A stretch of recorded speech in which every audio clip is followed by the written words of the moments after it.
just introduce Nancy Stevenson, who is a dear new friend, a relatively new friend. We just met a couple of years ago in some of the work that we've been doing with Chicago Women Take Action. We've marched together. We marched together, and if you ever want to join us, yes, and Nancy's nodding. If you want to get on a mailing list to march, join us, please.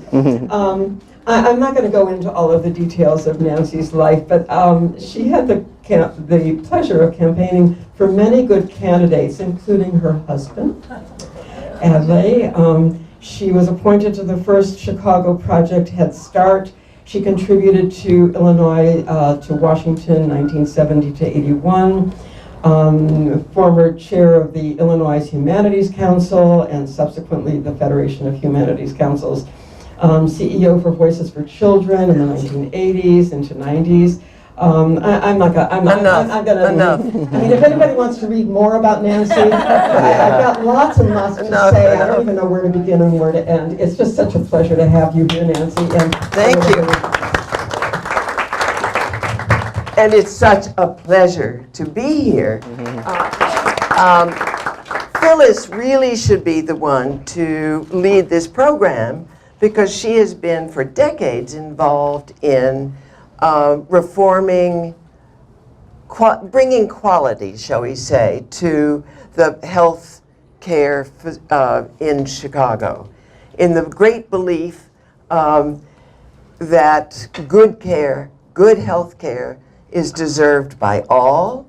And the organization she's worked for is the Health and Medicine Policy Research, which really does a lot of the same work as the Center for Equality, Center for Health Community Health Equity. Thank you, Raj. No problem. I'll get it out eventually. So it is wonderful to be here because Phyllis is the leader of the Skyline Village and also a longtime co-conspirator with the Stevenson family. Longtime friend Regan Burke is on the board of the Skyline Village. So the program can begin. We brought some brochures that tell a little bit about what the Stevenson Center does, but we try to bring policy discussions of policy, public policies, to the public in the belief that good information can determine good results, but it takes action. And that's really the message of the book that you're going to hear about today in the healthcare issue. So I'm going to put down these notes, which I didn't use very well, and sit down because Dr. Shah and I are going to sort of exchange this microphone and engage in a conversation. Dr. Shah warned me on the telephone the other day. This book, he said, was designed as a textbook. It's really not just a general reader. And I've been reading it for the week, and I find it brings out, it uses data to bring out the backgrounds and the history in Chicago, and emotions go along with that, because this book describes very poignantly and accurately what happens in a city that is segregated like Chicago, which is faced by severe racism, and all the things that come with segregation and racism, including poverty, and among other things, the difficulties in healthcare. So that's in the book, and I found it very moving, more than a textbook. Thank you. So to sit down and talk more about Dr. Shah, he is associate professor in family medicine and Rush University's Alzheimer's Disease Center, and he's also a principal investigator for the Chicago Area Patient Center Outcomes Research Network. That's quite a, Yeah. There are lots of long titles in his career. Unfortunately. But he comes today as the co-author of this book, Health Equity, a Chicago Reader, and as co-director of the Center for Health Equity, which is a collaboration. Maybe all good things come from collaborations. I'm beginning to believe that. But it's a collaboration itself between DePaul University and Rush Medical Center, Rush University. So it's a pleasure to have you here, Dr. Shah, whom I now am calling Raj by mistake. Okay, no, good. He's young and I'm old, and I can do that, right? You're more than welcome to. But Dr. Shah was born in Tanzania. He came with his family when he was 6. So he's really a long-time Chicago area member. He studied at Northwestern University in chemical engineering, and found that he was fascinated by the healthcare industry. So then he went to the University of Illinois, Chicago for his medical training. So in our conversations, I was deeply moved by what you told me about your awakening to disparities in human health. Sure. Well, thanks so much again for the invitation to be here today at Skyline, and Phyllis for the introduction, and for the Stevenson Center, and for Nancy meeting with us. I can call you Nancy, right? Please. Okay, all right. Just have to make sure. What Nancy was talking about is I had this wonderful opportunity, and this happens in a career, right? I've been at Rush now for 20 years, and I could never have imagined the work and the activities we've done in that period of time. But one of the early experiences I had in my training, apart from being at UIC, was when I went to family medicine at West Suburban in Oak Park. Now, if people know of the Chicago area, know where West Suburban is, off of Austin Boulevard, and kind of a dividing line between the city of Chicago and the Austin neighborhood, and Oak Park, the first suburb outside of the city. You were constantly in an environment for 3 years as a family medicine resident who delivered children and families, dealing with the issues of race and about poverty and about economic differences, and that was one of the things that attracted me to go and get my training there. But I distinctly recall still these events when it was late at night, about midnight, and you'd be on the labor and delivery floors, and you'd have 2 rooms next to each other, and one would be a couple giving birth or having their first child from the Austin neighborhood, and right next to it would be a family from the Oak Park neighborhood giving birth. And even though I didn't know all the terms and understood the ideas about health equity or even some of the broad history and of what was happening in Chicago, there's just a feeling you had as a young physician that there was going to be different outcomes for those 2 children, right, in those 2 rooms just separated by a wall, delivering at the same time. And I think that has carried on in my career as I've gone into geriatrics and older adults, and then coming back to the broader issues of how we work with communities and families to support health equity over time. And that explained to me immediately the passion that lies behind these studies of disparity. Dr. Shah, one of the things that comes out in the book is that after the discovery of treatments for breast cancer, first I should back up to say the even score of deaths for white women and black women with breast cancer was virtually the same until they discovered new treatments and mammography treatments expanded.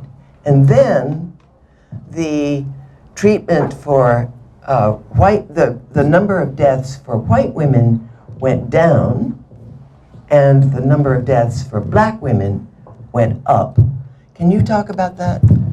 Yeah, for me, I was, so the way we went about this, or maybe I can back up a little bit and talk about the Chicago Health Equity Reader and a little bit of the genesis of that idea, is Fernando De Maio who's a sociology professor at DePaul, and I started working as co-directors for the Center for Community Health Equity about 5 years ago. And Fernando's from Toronto and had experiences in working on social justice and health equity issues on a global scale, especially in South America and other places, and had come and joined faculty here at DePaul, and was new to the city, but was trying to understand and making relationships with our co-author David Ansell as a longtime member working on these issues over time, and John Mazzeo, who was a colleague in running the Masters of Public Health program at DePaul, as a medical anthropologist by training.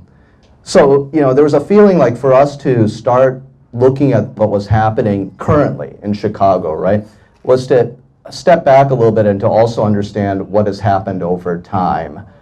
So we took on this challenge of, can we summarize all of the work around health equity that was done in sort of the scientific literature from different disciplines over essentially 110 years, looking at reviewing systematically journal articles, and then pulling other resources, historical text and documents talking about these issues, and then figuring out a way to trim out, like 800 articles and books into something that we could put together in about 30 representative articles with perspective and feedback for each chapter that could be used to help acclimate students that would be coming to the area to learn about Chicago, to even help Chicago residents learn a little bit about their own history, because sometimes that's hidden from us. And the way we divided the book was really in about 5 sections. So the first section was about the divided city, the nature over time of how the city after the Great Fire, and even and how it developed and grew after that time, developed on some structural lines that as new populations came into the city, they were divided and separated out. We talk about then the health gaps, where a lot of the work was done to look at health outcomes over time, with researchers and academic medical centers looking at differences by race or by gender or even by age. And then the next section was about how our healthcare system either helped to worsen some of those disparities or potentially learned from those experiences and tried to improve themselves over time. And then the fourth area was about communities and what communities have been doing to support neighborhoods and building things like social cohesion and ideas that were being explored by researchers such as Sampson at University of Chicago and his seminal work in the 1980s. And then our final chapter really was about, well, what's been happening around solutions to address these issues, and mainly from a community perspective. So in the section that we had around the health gap, right, the differences, I think what struck me is if we looked at a couple of different diseases, and as an engineer, right, and an academic center, that there's always this hope, like technology betters us, right? Like technology makes things better, whether it's new medications or treatments, whether it's new diagnostic tests. But it was really clear from the seminal work that was done at Sinai and at UIC and at Cook County, that when they looked at work as far as like breast cancer rates over time, that 50 years ago, actually African-American women lived a little bit longer with breast cancer than white women. And then as the rates equalized into the 70s, and then in the 80s when the first studies and work started coming out about screening with mammography and x-ray technology, all of a sudden, and the first medications started coming out in the 80s and 90s, those numbers drifted apart. So even though more women were surviving with cancer and breast cancer in general, because we had better treatments and detection systems, the separation between two groups worsened over that period of time. And then work that we discussed later on was what was that separation. So most of it's access, right? Like new technologies come out, they require people to have to put up resources to get them. They require clinicians to have to talk about them equally without implicit biases about who should get those services and who shouldn't. And essentially you create a system and a dynamic that the people that were part of the studies, which is also, I do clinical trials, so who was in the studies? Mainly white women, all right, that essentially got access as soon as those things started becoming available. created these separations. And then what happened is it took a while, right? It took about 10, 15 years to realize this was actually happening, because everybody was talking about the story more like breast cancer survival's improving in general, but not necessarily thinking about the differentials. And when they started thinking about the differentials, it became a question of almost blaming people, right? Like, why is it that African American women can't get their breast cancer treated, right? It's available, you just have to go see a doctor, you have to just get the screening, maybe they're just not going, right? So all these kind of thoughts come into people's minds about why that differential may happen, and it's usually a blame, really, more than anything else. And then it took a while to step back from a quality perspective and create the Chicago Breast Cancer Task Force and other entities across the city that said, maybe it's not the actual people that are actually causing this to happen, or it's not necessarily always the biology that could be having an effect on bad outcomes, but maybe we're making it really hard for certain groups to get access to some of these services. And so then groups started working from health systems and advocates for the communities and adding navigators at hospitals, improving mammography quality over time. And now we're starting to see some of that narrowing happen in Chicago. Actually, it was just in an article in the Journal of the American Medical Association in a Viewpoint last week from a group at University of Chicago and at Columbia talking about this history in like a 2-page article. And they do mention the work about the Breast Cancer Task Force here in Chicago, essentially, helping to reduce those disparities that technology brings. Now, I would have thought, okay, it's one example, breast cancer, right? That's all we have to worry about. But the same thing happened with HIV treatments. The same exact story. When HIV treatments became available, there were certain groups that ended up getting access to that treatment and many other groups that didn't. And it took a while to have to bring out that equality, and we're still not fully there. I suspect there will be a time in the field I'm involved with Alzheimer's disease, we will see that new technology and new innovations will again cause a divide. And so part of doing these things is how do we learn, understand that pattern, and potentially start really thinking seriously about how we break that by involving people earlier in the process from diverse communities, rethinking how we approach some of our healthcare access point issues, training clinicians on implicit bias, all these things we got to keep working on. So I think it was a good learning lesson for me being involved in that chapter about the technology for good, and technology moves us forward, but it also brings the potential for divide and for inequities to start approaching our system. So you brought up what was going to be my next question. Sorry. No, Okay, which was about HIV and the heart treatment. So that was very good. Can you tell me, or tell all of us, something about that article, What Color Are Your Germs? Yeah, great. So that is a fascinating thing, and actually Fernando and John earlier this week gave a more standard grand rounds lecture to the public health group at Loyola, and one of the scientific questions, from the audience of people who do these type of reviews said, is why didn't you stick with a traditional evidence-based systematic review where you just looked at the articles that were published, right? And the fundamental thing is, if we had just done that, we would have lost some of the historical context that was going on. Because a lot of the work, especially in the solutions area, in the solution space, is not in the scientific literature in sociology, in medicine, and anthropology, all right? So the nice thing is that What Color Are Your Germs article talked about was fundamentally some of the communities taking action, working in groups to try to improve a message. And this was in the 1960s, 70s, if I tend to recall, that our pamphlet came out. And it was a community group in sort of the African American community to really start talking about the issues of why is it, at that time I think it was things like with TB screening in the communities, that TB rates were much higher in the West and South Side, where there was a more segregation of African Americans.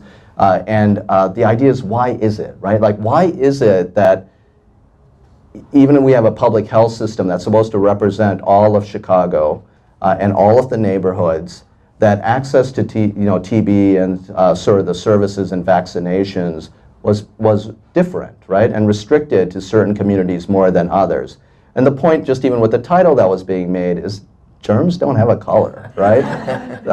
There's no differential between a germ and who gets it and who doesn't. So why should we make it a little bit different?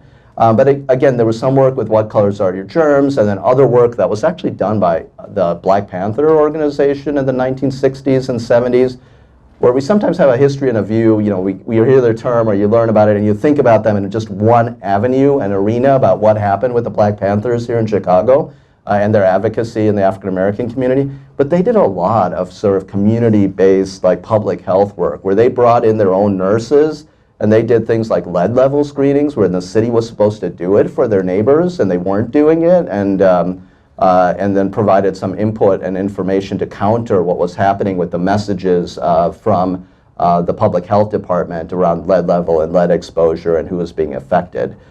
So groups have all these different dynamics that go with them, and it was actually interesting to find those pieces. I think we actually had to, some of it because of copyrights and making sure about that with the University of Chicago Press.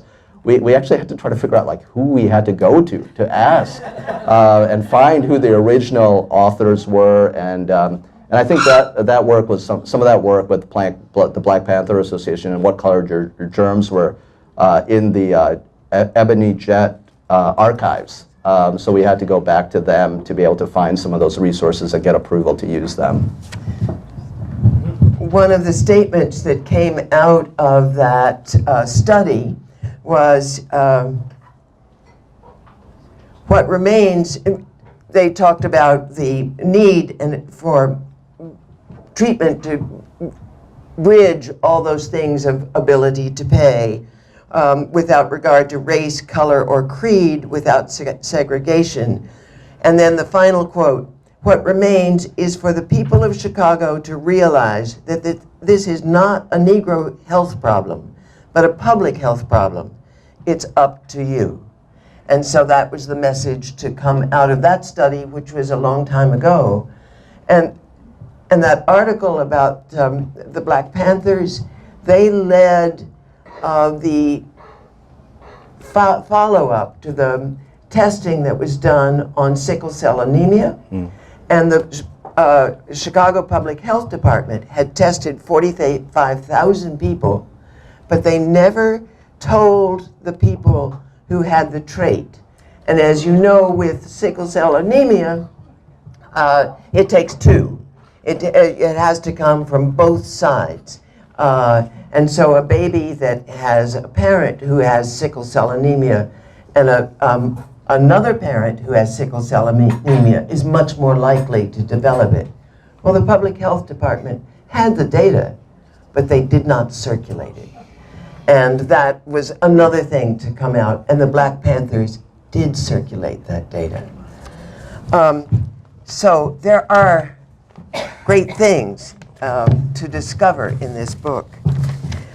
I wonder if we, having gone from the Black Panther story, which is a good news story about what communities can do, we should talk a little bit more about that, because people get so down at heart about being the hopeless conditions that we face.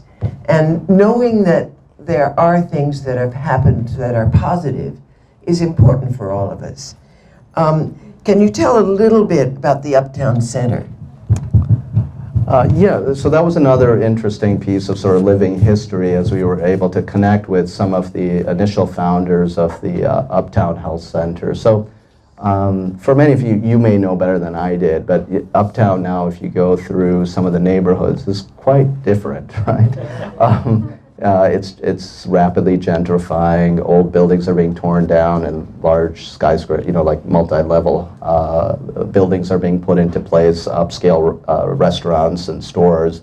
I got a flavor of that because as part of this HIV and aging initiative that we were funded for by the National Institutes of Minority Health and Health Disparities, we were working with the University of Illinois at Chicago School of Public Health. And they had an HIV outreach at-risk clinic in the Uptown neighborhood. And I had to go out there to visit some of our participants, to talk with them and follow them through the study. And it was curious because they had this like small little office in this old building with like one floor. and you look across the street, and there was this huge Whole Foods with things on the other side. And as an aside, actually UIC ended up selling that space, and because the neighbor was gentrifying and they were moving, and they essentially raised like 20 times the income that they put into that space to be able to do the work and to continue it in different neighborhoods. But in the 1970s and 80s, Uptown was the home base for actually a lot of individuals coming for jobs and opportunities from Appalachia. Lower socioeconomic white populations that were coming into the city to look for opportunities. And there was a realization with exposures to like coal and other mining and everything else that had happened, and including other health needs as they were being crowded into the neighborhood in that space, that there was need for clinical services. So a reverend at that time that was working in the neighborhood, along with some of the members at Cook County Hospital, decided to essentially open up probably one of the first sort of federal qualified health clinics in that space, to essentially open up a community clinic and allow for patients to be seen. And we were able to find sort of that early articles and interviews that were done with young clinicians at that time, working for social good in a neighborhood in Uptown and how they were going to approach it. I think that Uptown Clinic did close about 20 years afterwards as things were changing in the neighborhood. But it again shows, for the time and activities that people can sort of self-organize and understand where the dynamics are and hopefully bring in resources and make their neighborhoods better for that moment.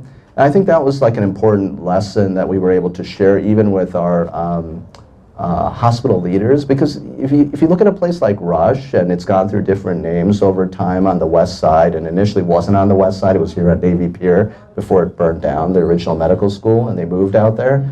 But I don't think, the 10,000 people that work there really realize that Rush was founded by 2 charitable clinics, right? There was nothing on the west side about care. There was this new group of people moving to that neighborhood and immigrants coming in that region, and after the Great Chicago Fire, need to rebuild and organize there.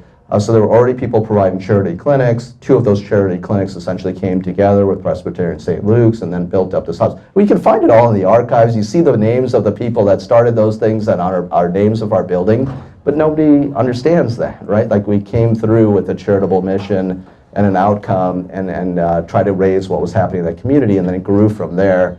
But then we always have to be humble about that experience and give back and be able to offer services. And it took a while to help remind people, including our CEOs and presidents and others, about that history. Having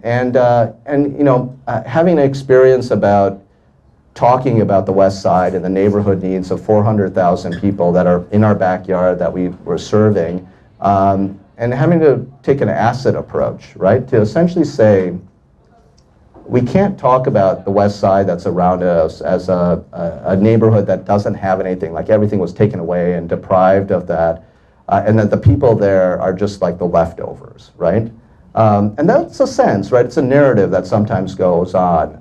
No, we shouldn't visit like Garfield Park because it's just not safe, or we should just stay on the expressway and not stop by anywhere and just like work our way from Oak Park to the hospital and forget about everything else, right?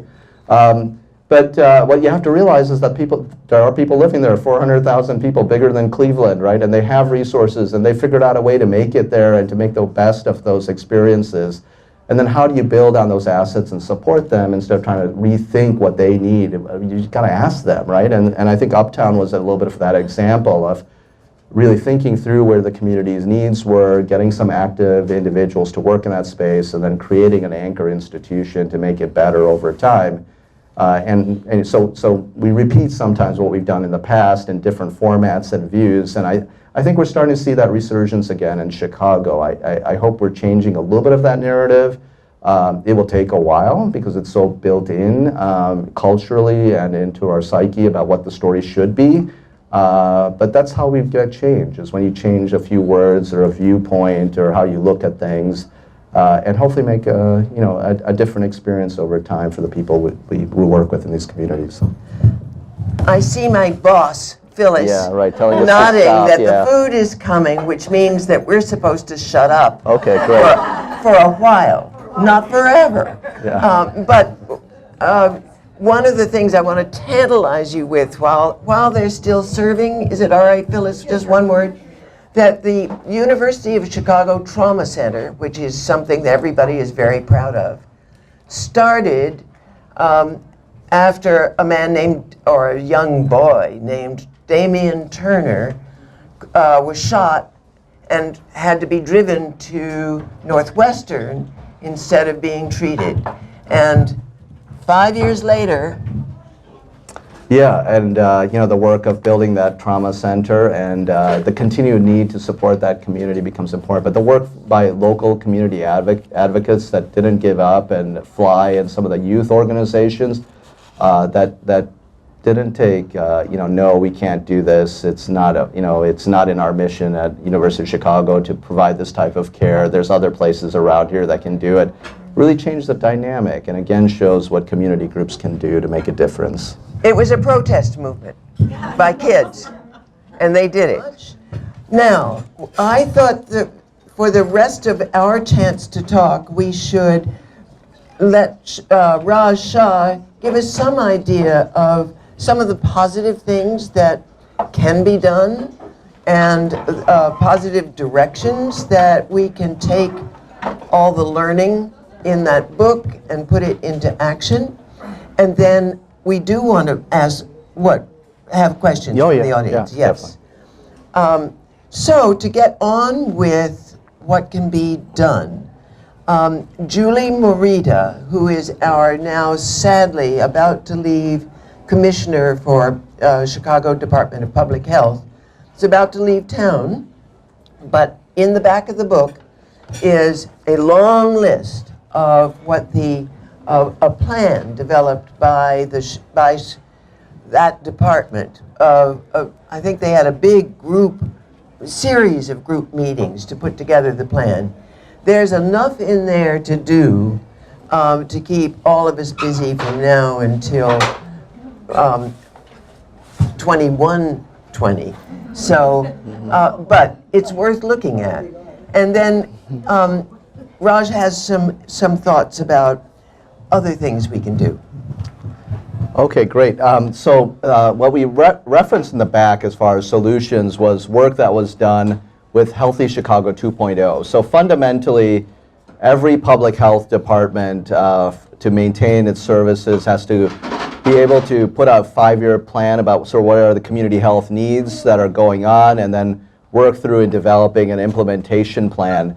So luckily the center was involved in that work when it came out with Healthy Chicago 2.0 in about 2017, 2018. And they came out with about 77 various areas in public health where recommendations for improvement were needed. But I think one of the more interesting things, and working with Jamie Dirksen, who's now a senior person in equity for a large healthcare organization called Trinity in Michigan, but before she was there, was working with Julie Morita and spearheaded the efforts.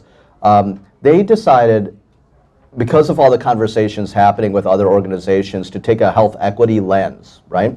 And so one of the simplest things they did is with each of those items, they not only put in what was the general recommendation for the almost 3 million residents in the Chicagoland area, but they singled out a targeted vulnerable population where that dynamic would have a greater impact and put in metrics there. Right? Now that was the first time. I mean, in 100 years, somebody actually did that. All right? So it shows you how fast things have been moving based on conversations, based on ideas, based on philosophies around social justice and health equity, to actually have that report come out and then updates of that report. And with the change in the administration and Mayor Lightfoot coming into place, there will be a new CDPH, Department of Public Health Director, announced soon, I would suspect. But they're already in place to work on what they call Healthy Chicago 2025, and they're engaging individuals to be part of that. Now, one of the clearest message that the public health department has brought is that government by itself will never be able to have the broadest issues and solve all of those 77 things, and even in the target population. There's been some good news, like I'll just give an example. Teenage pregnancies in African Americans and Latinos has been dropping in the city ever since ACA was passed. All right? And fundamentally, those are showing signs we're moving in the right directions. We're seeing high school graduation rates and college matriculation going up for various communities that were not always part of that discussion and moving forward in their education level. And of course, there's still many things we have to do, whether it be like lead level abatement or other activities. But it's that equity lens is starting to make progress, and it just requires more people to be part of it. So what the public health department does is it sets these guidelines, but it's very clear that it needs sort of community, public-private groups to take on some of those efforts. A small way I can explain this is in another change that's occurred in the last 30 years is unheard of, all right? For the various 30 hospitals and health systems in the Chicago area and suburban Cook County, for the last 4 years, they've actually been coordinating how they want to approach community benefits. Hyper competitive institutions where you see billboards and announcements every day have underneath with the Illinois Public Health Institute as a backbone institution, agreed to bring representation on what they call the Alliance for Health Equity together. It's the largest national model of this happening, and essentially bringing together, agreeing on doing a community health needs assessment in a similar way that's very hyper-local to understand what's happening in the neighborhoods, not overwhelming our neighborhood members with repeat surveys and activities, but sharing that responsibility. Because, essentially most neighbors will tell us, we just told you that 3 years ago and you haven't done anything. It's the same thing, right? So we don't put them through that pressure, but we take that information, and then we've agreed on sort of 4 key priority areas that we're all going to work towards with 30 hospitals, with the 6 health departments, and 200 community-based stakeholder organizations. And you start building that scale and momentum if you pick the 4, and even if people pick variants of that, you're going to move forward. So what are communities telling us they need right now to improve life and well-being? They're saying things such as, we need better mental health services and things around substance use, right? And to reduce some of those activities. We need better access to healthcare services, especially in our neighborhoods, and that can be local. We need to work on sort of not just thinking about hypertension and diabetes, but the underlying drivers of those activities that can influence it, like our healthy foods, our capabilities for having walkable neighborhoods and exercise capabilities. And then really working on those structural determinants of health. So structural determinants are what we do in large organizations with our power asymmetries to make differentials happen. And so making people aware of these things, breaking them down, rechanging some of the dynamics becomes important.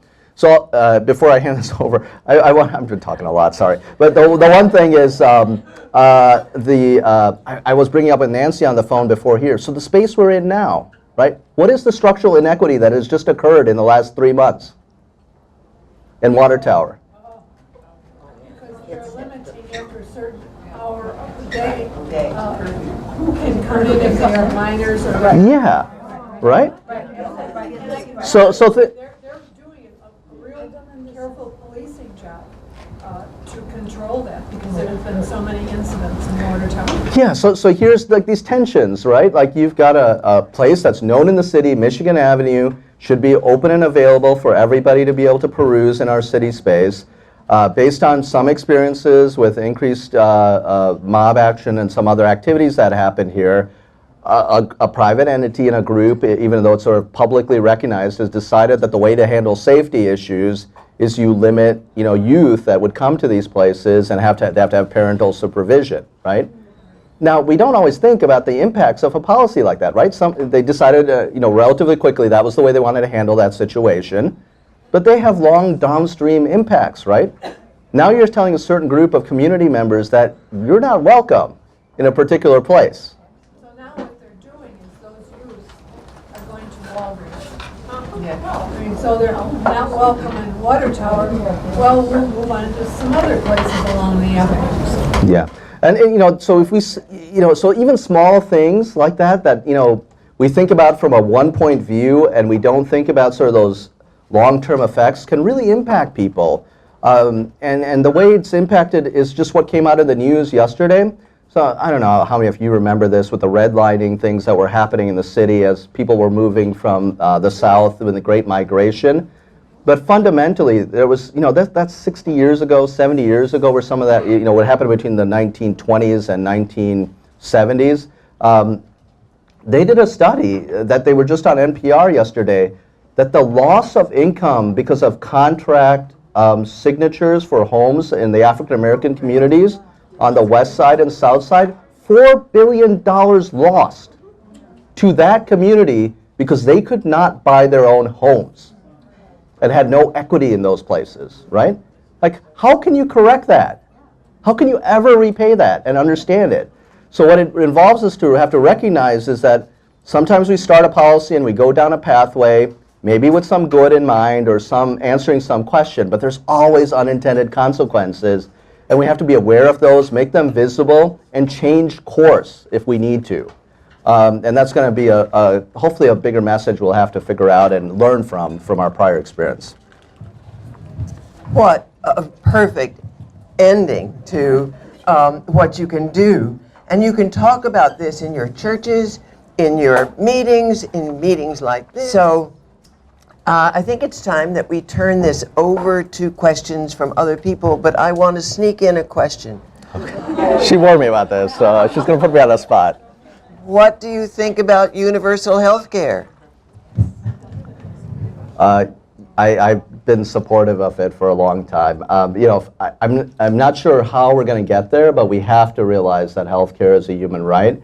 And right now in our society that we run as humans and designed by our human plans, if we do not provide safety nets around probably the biggest risk people are going to take in their lives, which is around their health and the cost of health, we're not going to make a difference. And I think, it's not just helping the people out there in the community. I think from a professional point of view, there's something to the effect that for every healthcare provider, there's 10 other people that are hired with them.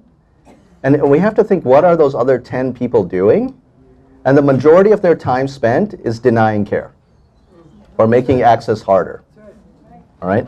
And yeah, they're good paying jobs. All right, and I understand that they bring value into families and people's lives that are part of the healthcare system.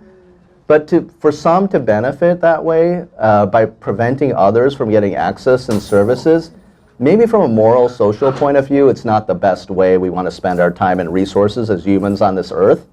And so I think there has to be a way to reconcile this, right? Like, I really do feel like we talk a lot about race, right? And structural violence and structural racism has become a more important term about defining what's been happening in Chicago.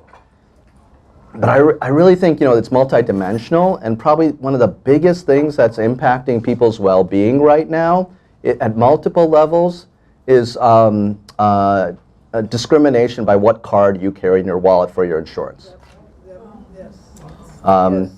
And I think we just got to figure out a way to eliminate that system so that people can get access, and then we're all going to have to figure out a way to pay for this and make it work. But until we do, we're just not going to solve and make us sort of the world leaders in sort of how we provide health and support people over time. So, question right there. Yeah, I want to move back in time from where we are now and what we might look at. Should I take the microphone to her? And my question has to do with the research that you did about the historical nature of some of these discoveries. And I wanted to know whether or not you thought that the elimination of the regional health planning organizations under the Reagan administration had a lot to do with what became more of a technology push that seemed to benefit several classes over others. I don't know if that was a finding, but I noticed it in terms of what seemed to be happening in the world of healthcare in the mid and late 80s. Great. Thank you. Yeah, so I think it's a really good question about changes in broad federal policies and the impacts and ramifications locally, and the balance between sort of our capitalism models and allowing for people to have choice and freedom and to move forward in their decisions, and then sort of the social benefit and networks that we're all part of. Our book and our work really did try to focus, because there's so much work in this area, but we did focus in on what was recognized as efforts in Chicago or special to Chicago and adding to the world. So I don't think we've fully got into that issue. But again, it shows there are these dynamics that we have to learn from and readjust to, and revisit, because certain policies we did at a particular time might have met the need at that time, but that was thought to be the solution, right? Like tough on crime, essentially. And the impacts it had on the west side of the city, in a nice book by a colleague, Dan Cooper, who was at Adlai, about the war on our neighborhoods and some of the price tags of $1 million streets on the west side. $1 million because the residents are in incarceration and we as taxpayers are paying $1 million to keep them there. And to essentially this trade-off of jobs between rural Pontiac and needing people in the prisons to essentially keep them in employment, and that coming from west side neighborhoods here and the impact it had on families. Big challenges, right? Big complex system processes that it takes us sometimes 10, 20 years to unravel and understand how all these things have impact. D. I want to thank you for all that you're doing and for sharing it with us, because it's very important. And so I'd like to know just a little bit more about your organization and how you're funded, and do you need help from us, or? Okay, good, yeah. Well, yeah, we have a donate now GoFundMe page. You can go to. You can pay for our parking today. That would be great. No. So the Center for Community Health Equity is kind of a unique model. Is that it was a small investment and agreement by both institutions, Rush and DePaul, to fund some of the leadership. So it's a small investment to kind of get this up and running. The center views itself sort of as an incubator, right? We don't want to reinvent all the good work that's been happening at Chicago. We want to help grow it and develop it. But kind of the role we found is that we can, as we talked on our table, help with bring new ideas or fresh views of what is happening, so people can change the narrative in their head. And then we won't solve all the problems by like this small group of 2 persons with LaShawn as our wonderful assistant this year from DePaul and helping us out as a group. But if we can act as an avenue to bring in new ideas with our monthly talk series, to be able to go out and put some white papers out, like we have one coming up with the City Department of Public Health around the state of aging and aging well in Chicago, that was really needed. We didn't have a report like that ever. So we're trying to use our resources and steward it so that we can move broader organizations to improve, and then eventually build in our health systems to do better, and then move it from our health systems to multiple health systems and academic institutions doing better to address these complex issues. And then if we do it right, the solutions with an idea that starts and then the solutions start moving forward at different scale, it goes to the community, right? Like, I don't want to own this all my life. I mean, it's more better if the community can learn skills, understand the problem. They have the solutions because they live in it every day, but nobody just wants to listen to them. All right.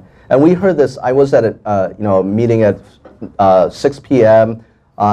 In South Austin and in LASE, one of the organizations out there doing things for youth and others to prevent gun violence and activities. I mean, really simple things. Their request to us, we brought our students and fellows and other things to talk about what their needs were, and their request is, why don't you just play with the kids a softball game, right?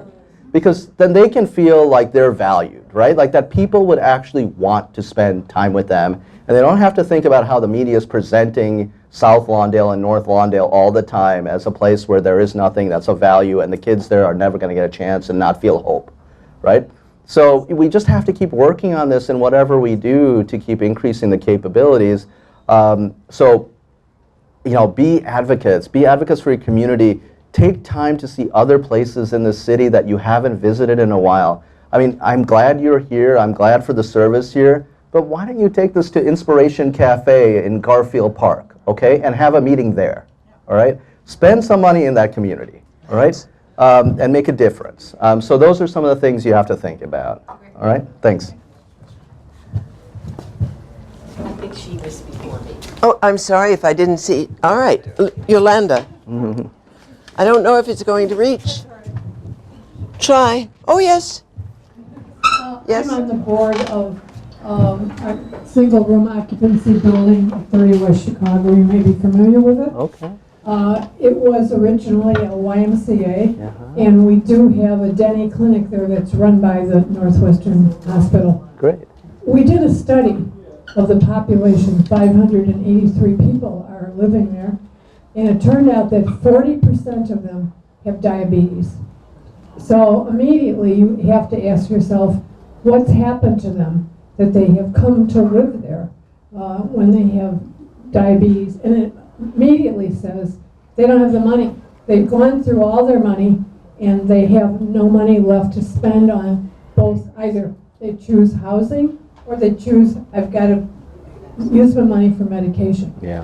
Similarly, and I don't know if these two are linked at all, a recent study came out that absolutely shocked me, and it said that 30%, and I will back up and tell you that in that building, 95% of the people are black people. A recent study also came out that said 30% of all women, both black and white, who have had breast cancer do not go back and have another mammogram.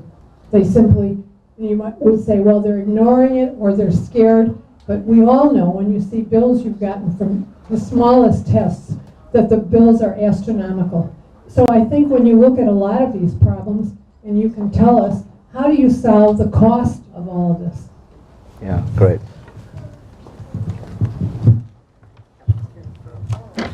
Whoops.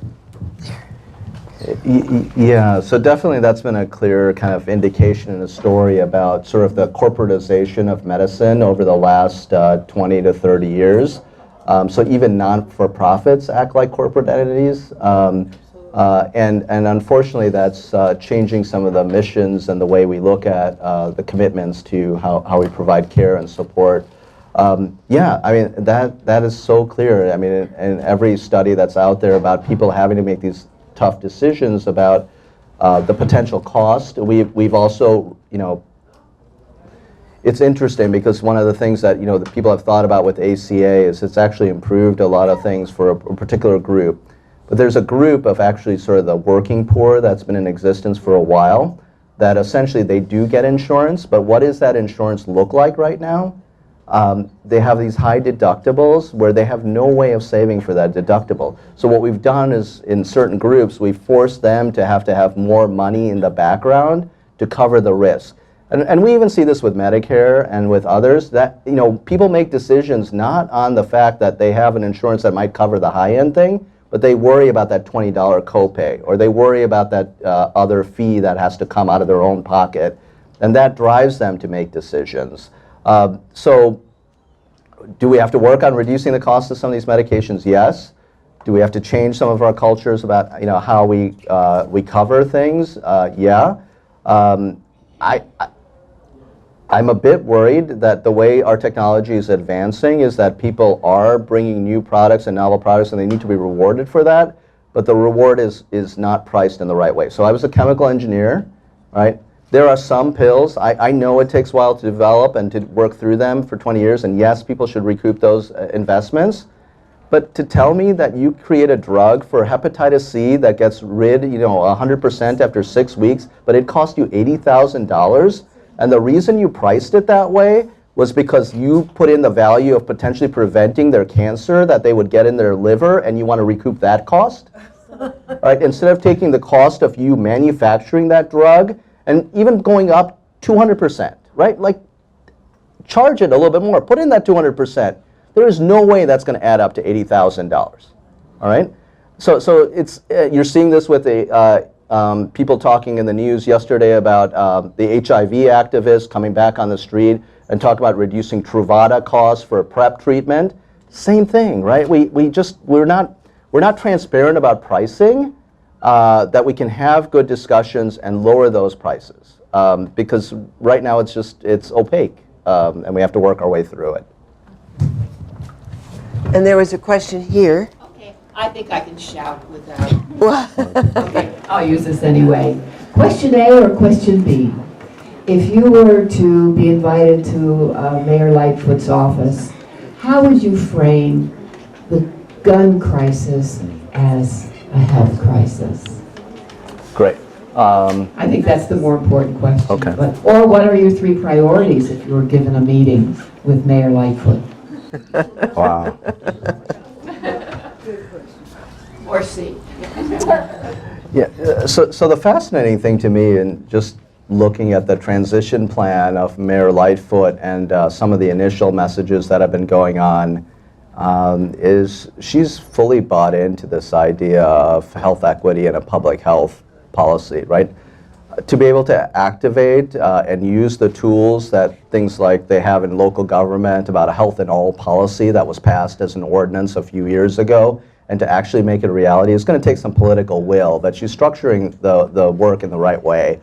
So I don't think I'd have to do a lot of convincing as far as what has to happen or not happen. But as gun safety goes, yeah, I do think there is this gun violence research collaborative in the area that we have been part of and have fellows participating in. But one of the things that's really clear from the community perspective is they're a bit tired of academic places coming into the community and asking for this information, them telling their stories, something getting published in a paper and an activity and being reported out, and not really changing what happens on the streets in the neighborhood, right? So we've been taking sort of more of in our work this sort of community activism research model, and fundamentally it's a little bit like indigenous research. It's almost the idea is that people living in the community probably have the best answers already, and it's a matter of being able to activate and listen on it. So we had a meeting at talking about gun violence and the needs in the North Lawndale community about 2 weeks ago.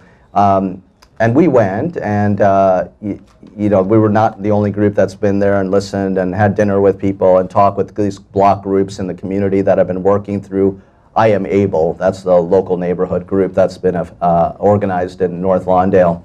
But it was interesting because there was one point that the conversation turned to, we as researchers or in academic places can be a magnifier of your voice, right? The community voice, we can help.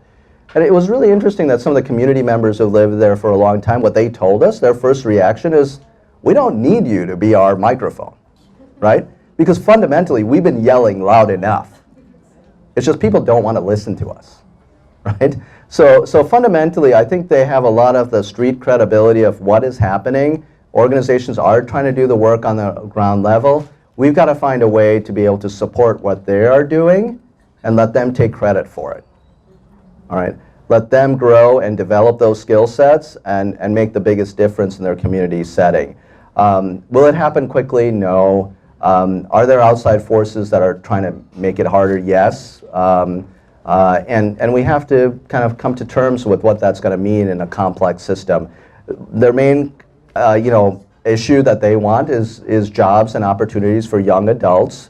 Rethink the impacts of incarceration that you've put into place, so when people are returning back in our communities, that they can get their records expunged, they can get a job, or we figure out a way that they can be meaningful work in our communities again. So those were the 2 big things people came out with, was really get us the jobs and opportunities to grow ourselves, and we'll be able to work out of this. And then how do we stop some of the pressures that are coming on outside, not just inside the neighborhoods, that are preventing. We are going to see dramatic shifts in this city. I mean, it's already showing we're losing population in the Chicago area. It's a differential loss of population.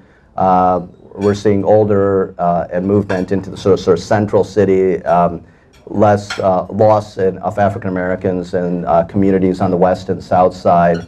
And change happens. It's not like it's not meant to happen, but it has to be happen in a way that's correct, right? Like that people have choices in what they're doing rather than being pushed out. I do wonder what 20 years now will look like between where Rush is and where Oak Park Hospital is. I think we're not going to see the same communities in North Lawndale and in East Garfield Park and in Austin.